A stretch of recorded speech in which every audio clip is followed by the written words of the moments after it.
Yo, what's good, YouTube? It's your boy Last Phoenix. I'm back at it, man. It's been a little bit. I've been out of commission.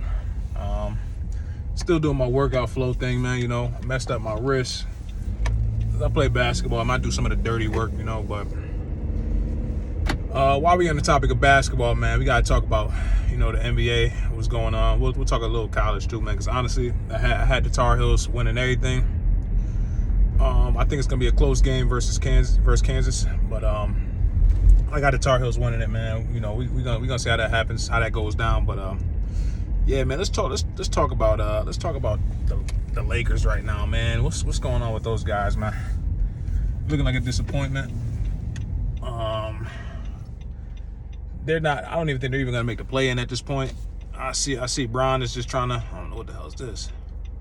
Fuck it. All right. Anyway, yeah, Bron's trying to get that scoring title. I think he wants to win, but I don't think it's that much of a focus toward wanting to win more than, you know, wanting to get that scoring title, though. Which, I mean, to a certain degree, I understand, man. What else, man? What else? I got who I have winning the finals. I actually got the Bucks winning the finals. I got the Bucks winning the finals, but I do have a couple runner-up possibles. One of my runner-ups is Memphis, and one of my other runner-ups is just Phoenix. Phoenix just has those three teams itself. The Bucks, Phoenix, and Memphis have the most well-constructed teams just in general in regards to just defense and offense. So I think they have the best chances of winning the title. But I got bread on the Bucks, though. I got bread on the Bucks. I think Memphis is going to be my sleeper, but we gonna see what happens with that, man. But you know, NBA is starting to get kind of crazy right now. And speaking of NBA, man, oh man, listen. Let me holler at y'all for a second, man. Yo, come here for a second. Come here. Yeah, come here. Yo, you know what? Nah, get back over there. Get back over there. All right. Yo, this FanDuel stuff, man. Really blow minds, bro. It's crazy. It's crazy. Like, and I hate saying stuff is rigged, man. I think just like maybe NBA players are just really just so inconsistent that the games that I decide to bet on, they cannot get their averages. It just be mind-boggling to me. Like, I don't even be knowing what's going on. But it just be the littlest stuff, man. Like, I'm gonna have to go over my FanDuel with y'all one time. At some point, not right now, because I'm coasting right now. I'm on the move right now. You know what I'm saying? But I'm gonna have to go over that with y'all, man, because it be certain stuff that just goes on. I'm like, yo, this can't be right, man. Like, I hate even wanting to say something is rigged, but these players just can't. Like, they're just really inconsistent, or their coaches are just, I don't know what it is, man. It's just so many things that run through my head when I miss something by like one play. Like I give you for instance, Rochester hometown fella, man. Yo, shout out to him too. Shout out to Isaiah Stewart, man. The coach didn't put him or any of the starters back in the last game they played versus the Lakers, and I only needed one rebound from him though. I think I had him getting 9 rebounds, and I don't even think he played the whole fourth quarter. I don't think him or any other starters played the whole fourth quarter for the Pistons.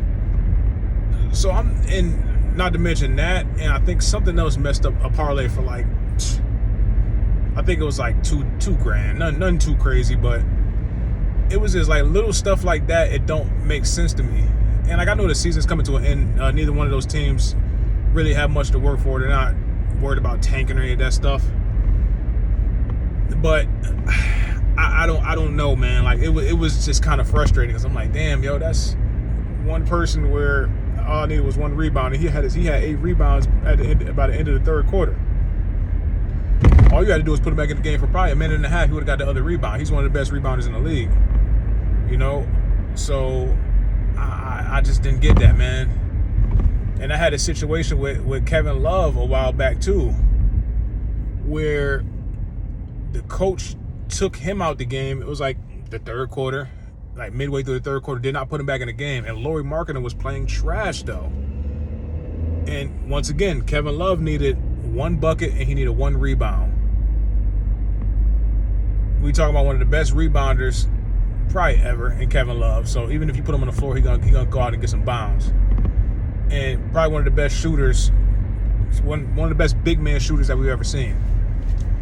And all the coach had to do was throw him on the floor for 2 more minutes, and he would have got those things, man. Like, he would have got those. And I'm just like, yo, this is really crazy to me, because, like, why not put your other man back in? Like, Lauri Markkanen is not even getting rebounds. He's not even trying to get rebounds.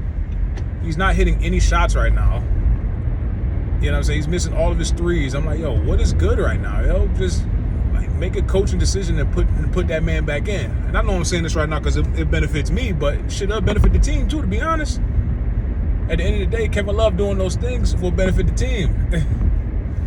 But that's neither here or there, though, man. It's just little stuff like that, man. Like, and in regards to the Isaiah Stewart thing, and just him being taken out in the third quarter, this, that, and the third, pretty much all the starters. Typically in a situation like that where the game is close, because it was a close game, and what's his name? Halliburton. First of all, he's a problem though. Shout out to him, man. He's nice. He can really hoop, yo. But Pacers had their whole starting group still in, and not Phoenix. Pistons took their whole starting group out. So I'm like, yo, what is going on? Typically in a situation like this where it's a close game, both teams have their starters in the game. And at bare minimum, they'll have maybe 3 or 4 of the 5 starters in the game, though. Based off plus minuses and all types of other little stuff, man. But it just didn't make sense outside of, like, you know, it just being the end of the season. They're just gonna let their bench players rock a close game. I don't know. It just didn't make sense to me, man. So I don't know, man. Little stuff like that, and that's not even the worst part, man. FanDuel really be on some.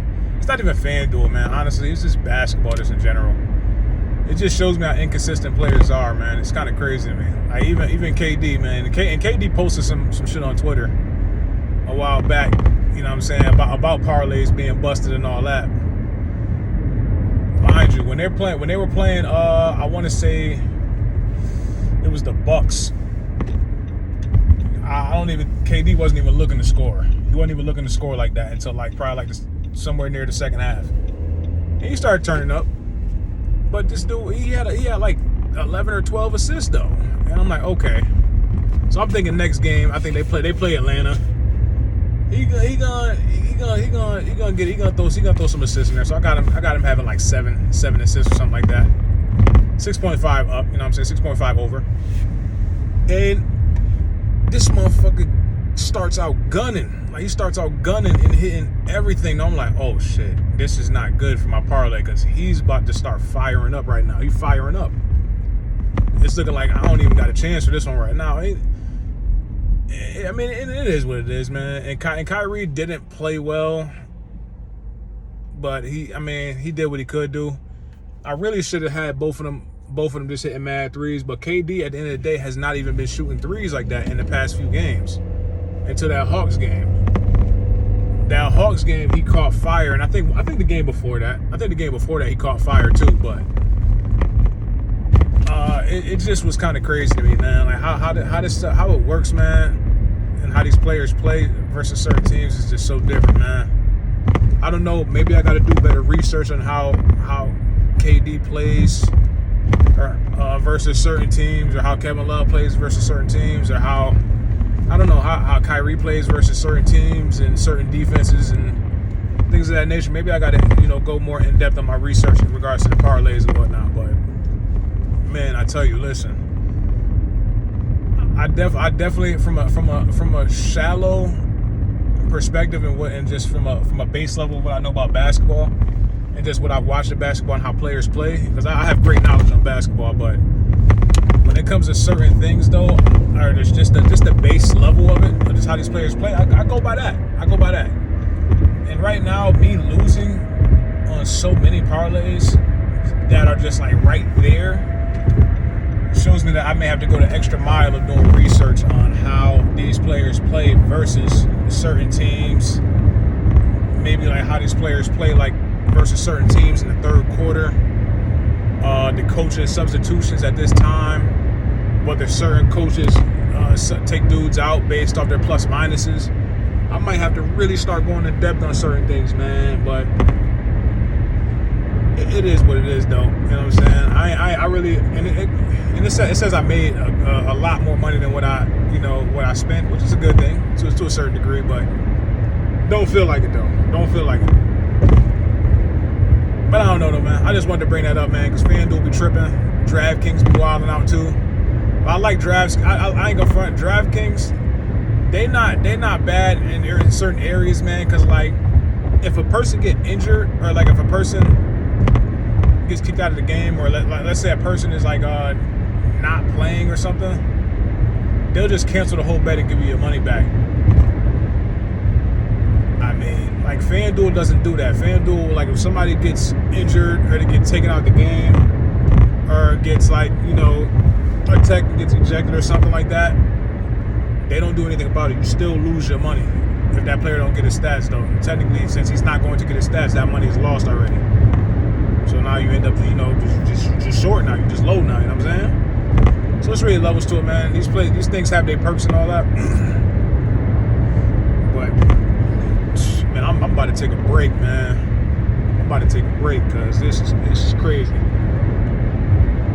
talk. But yeah, man, that was just a little quick NBA rant. You know what I'm saying? A little NBA rant, nothing too crazy. But I can really go in on the NBA right now, just how they're playing. And I can really go in on this parlay nonsense too.